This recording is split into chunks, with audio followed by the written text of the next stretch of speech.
Okay, hi, it's Hannah and Luke again. We're going to show you how to do a bed change when the patient is in the bed. So first you're going to get all your supplies, which are all your sheets. They're usually like in order in the linen closet of the hospital.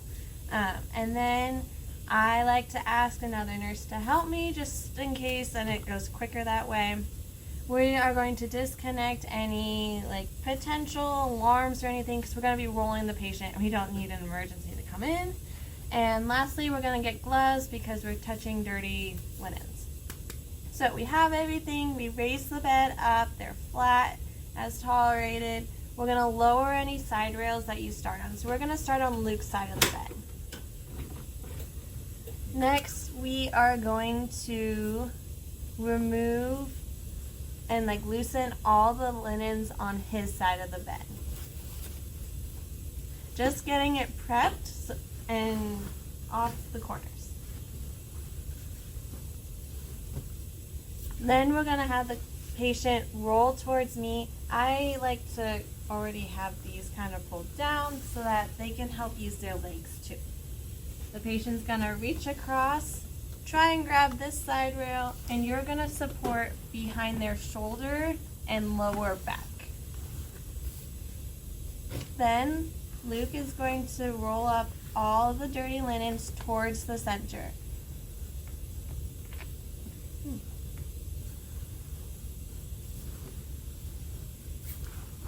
This is also the point where if the client needs to be cleaned or anything, we do just a nice clean, assess their bottom, making sure there's no redness or pressure ulcers. And everything's looking good on Mr. Mannequin. Then we get our fitted sheet and we're gonna connect or put on the corners on the top and the bottom of the bed.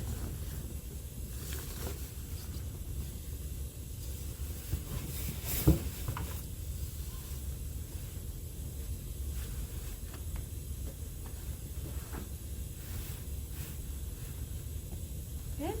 Yep. Then we'll have our draw sheet, and if you need a chuck or absorbent pad, you're gonna place that in the middle of the bed and roll it up to halfway. It's important to place the draw sheet on the patient's torso, so between their shoulder and their lower back, so when you position them later, you have a good hold on them.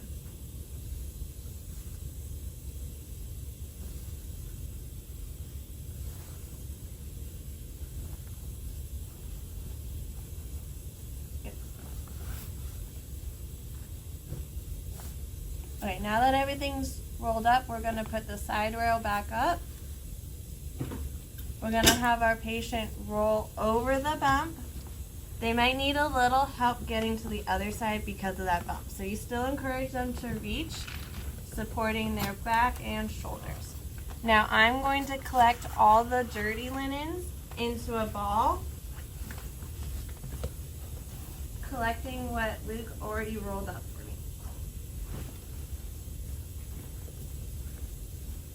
There will be a linen basket or bag in the patient's room, and you discard in the container. Then you're going to do just as Luke did, the top corner and the bottom corner. These are dirty, so we discard.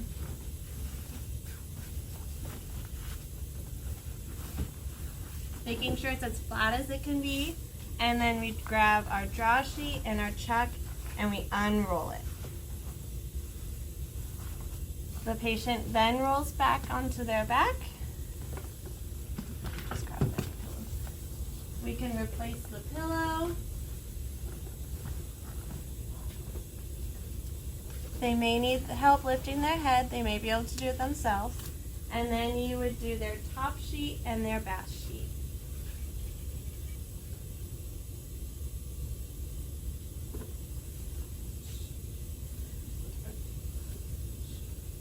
Making sure they're covered.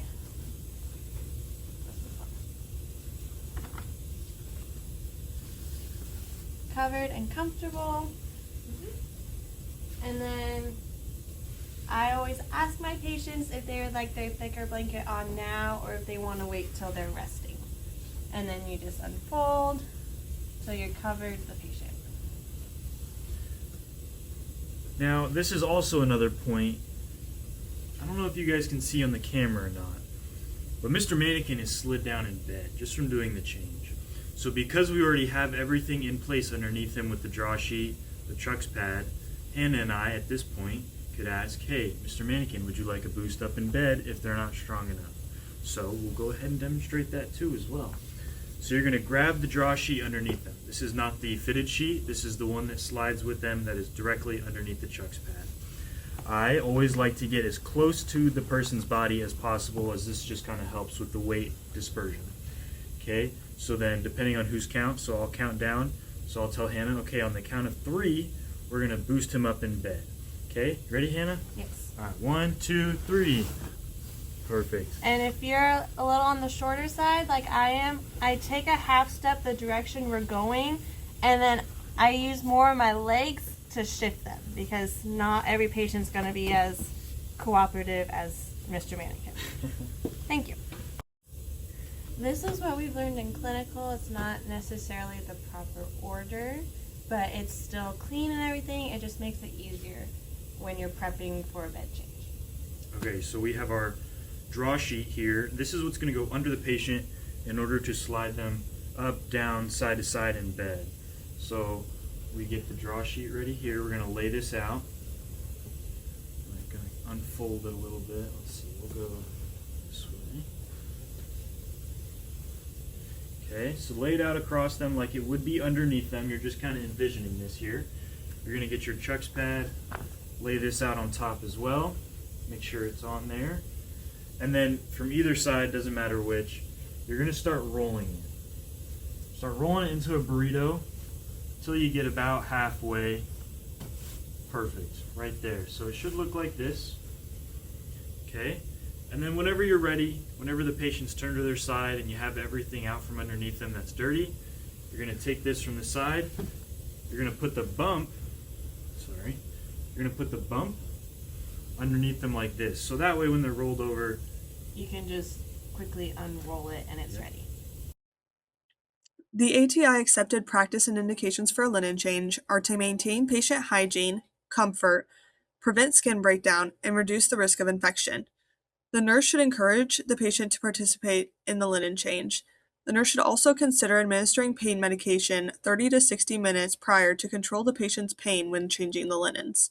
The nurse should wear gloves and keep linens away from their scrubs. ATI evidence-based practice says to avoid shaking or allowing the linens to touch your body to prevent the transmission of pathogens. The nurse should roll the dirty linens inward. Some key considerations are to maintain patient privacy and safety, raise the bed to the proper height, and use proper body mechanics. Some documentation tips include documenting when the linens were changed, any abnormal findings, and patient tolerance.